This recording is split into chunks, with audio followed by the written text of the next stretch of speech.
आज का अपना टॉपिक है ट्रायंगुलर इनइक्वालिटी।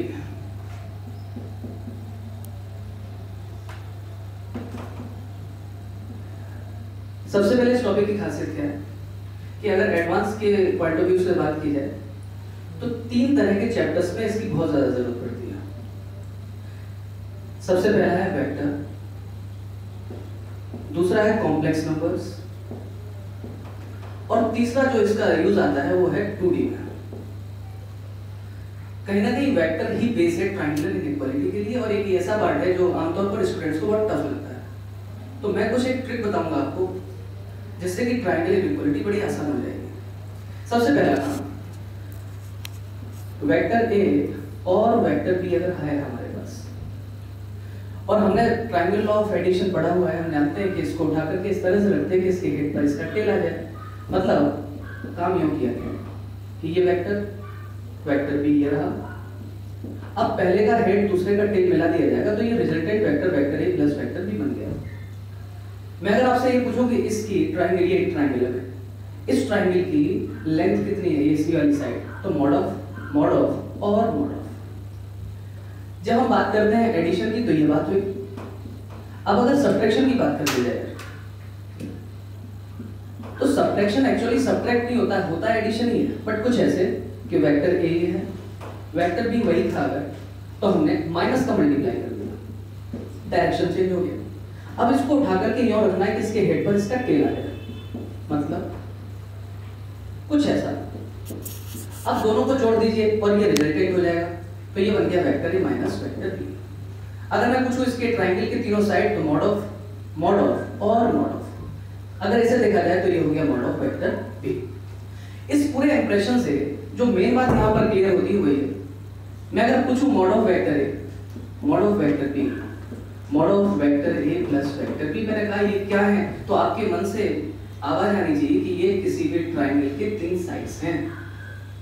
सिमिलरली अगर मैं पूछूं कि mod of vector A, mod of vector B और mod of vector A minus vector B, मैंने कहा ये क्या है, तो ये भी आप बोलोगे कि किसी भी ट्रायंगल के क्या है, ये तीन साइड है।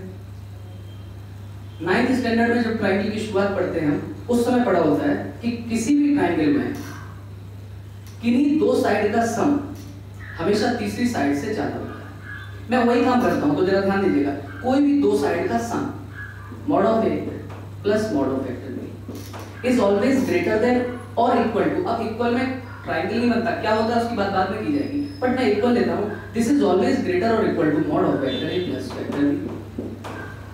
सिमिलरली इस ट्रायंगल की भी बात की जाए तो mod of vector A plus mod of vector B is always greater और equal to mod of vector A minus vector B. अब अगर यही चीज ध्यान से देखी जाए, इन दोनों का डिफरेंस, क्योंकि 9th स्टैंडर्ड में पढ़ा है कि भी दो साइड का डिफरेंस हमेशा तीसरी साइड से कम होता है।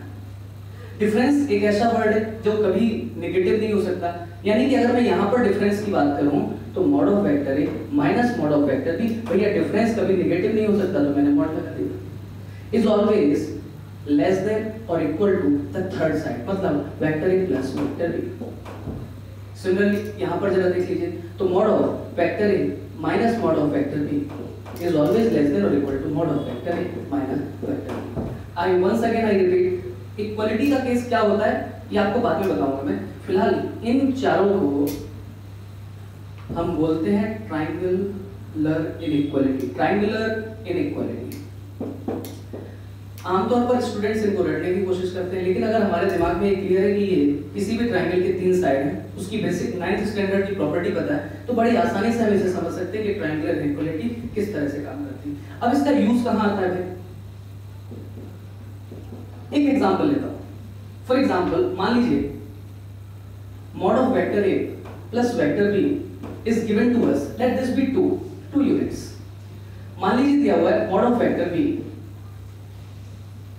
2 vector B is given to us, that is let this be 5। और क्वेश्चन में पूछ लिया गया है कि vector A plus vector B का थ्राइस इस पूरे की मैक्सिमम वैल्यू क्या होगी, maximum value of this. Now this is the question.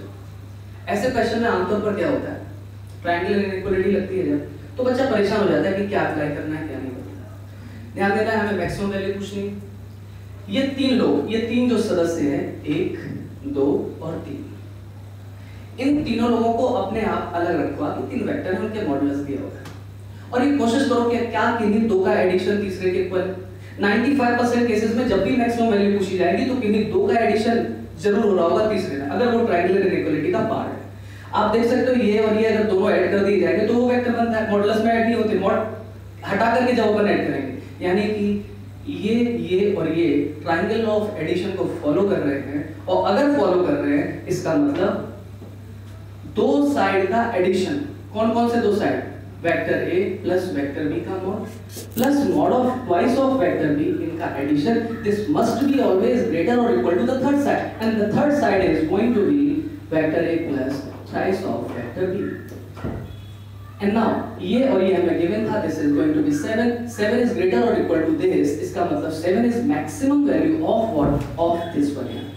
जो बच्चे समझने में दिक्कत कर रहे हो मैं उनके लिए ये बात बोलता हूं, कोई भी ट्रायंगल रहा होगा, कोई भी ट्रायंगल, इस ट्रायंगल में मान लीजिए ये वेक्टर था, vector a plus vector b, let this be twice of vector b, तो ये जो रिजल्टेंट वेक्टर बना and this is going to be vector a और इन दोनों का एडिशन प्लस 3 वेक्टर b। कहीं ना कहीं ये तीन वेक्टर जिनके साइड्स के लेंथ कुछ इस तरह से हैं, ये एक ट्रायंगुलर इनइक्वालिटी को फॉलो करेंगे अगर तो ये रिलेशन फॉलो होगा और यहां से मैक्सिमम वैल्यू 7 की पता चलती है। That's it.